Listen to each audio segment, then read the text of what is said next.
Bienvenidos, vamos a hablar sobre Ludwig Wittgenstein y la teoría de los juegos del lenguaje.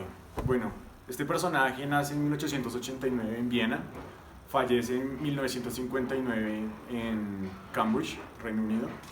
Desde muy temprana él siempre se dedicó a las áreas de las matemáticas y es por eso que estudia ingeniería aeronáutica y decide ir como voluntario a la Primera Guerra Mundial. Y es en esta Primera Guerra Mundial, en 1921, donde surge la idea del Tractatus. Para entender a Wittgenstein hay que dividirlo en dos fases. La primera fase es conocida como el Tractatus Logico Philosophicus, donde básicamente el lenguaje depende del contexto que se esté dando, y netamente el contexto, y que no podemos hablar de cuestiones estéticas ni éticas. Ludwig Wittgenstein en su libro, en su tesis, nos narra que es una estrecha vinculación estructural de nuestro lenguaje y el mundo. Y aquí abro paréntesis de una frase que dice: los límites de mi lenguaje son los límites de mi mundo. Es por eso que debemos tener un contexto sobre la sociedad o la otra persona con la que estoy hablando.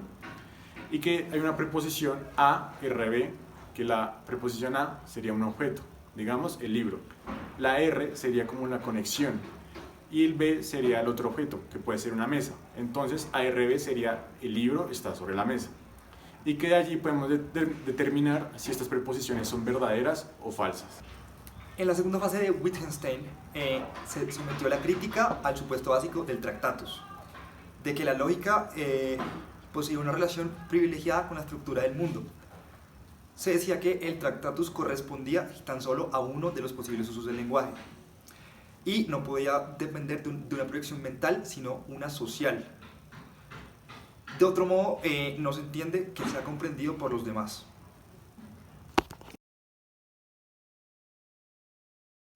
Wittgenstein en sus investigaciones nos habla que el significante depende del uso que le damos de estas, y por eso es que surgen tres normas. Ok, la primera norma era que el significado nunca iba a ser fijo y siempre iba a ser cambiante.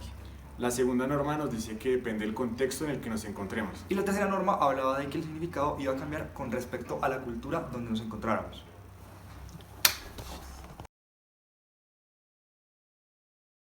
Hay que aclarar que esta teoría de los juegos del lenguaje está dividida por dos fases: los hechos simples y los compuestos. Y hay que aclarar que Sam, en la película Yo soy Sam, entiende por los hechos simples. Su autismo solo le permite ver las cosas lógicas. En el ejemplo con Lily, cuando ésta le insinúa y, entre comillas, le echa a los perros, Sam se mantiene en los hechos simples, pensando que ella es una buena mujer y que está interesada en cuidar a la hija. Listo, pues una relación que se puede ver entre los juegos del lenguaje que existían entre el jefe y Sam era que el jefe sabía del lenguaje simple que utilizaba Sam, el lenguaje lógico, y por eso sabía cómo comunicarse y su comunicación era muy buena. Ya haciendo la comparación entre Sam y la abogada, donde Sam tenía el lenguaje simple y la abogada el complejo, se nota un choque de contextos al comienzo de la película, y al final de esta se logra evidenciar cuando la abogada reconoce el contexto de Sam. Otro claro ejemplo de esto es cuando la abogada le empieza a hacer preguntas a Sam sobre la relación con su hija y lo importante que es para él, y este siempre responde con canciones de los Beatles.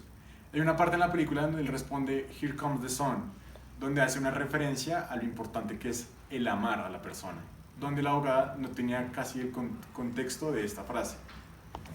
Ahora bien, ¿se puede hablar con un perro? La respuesta es sí.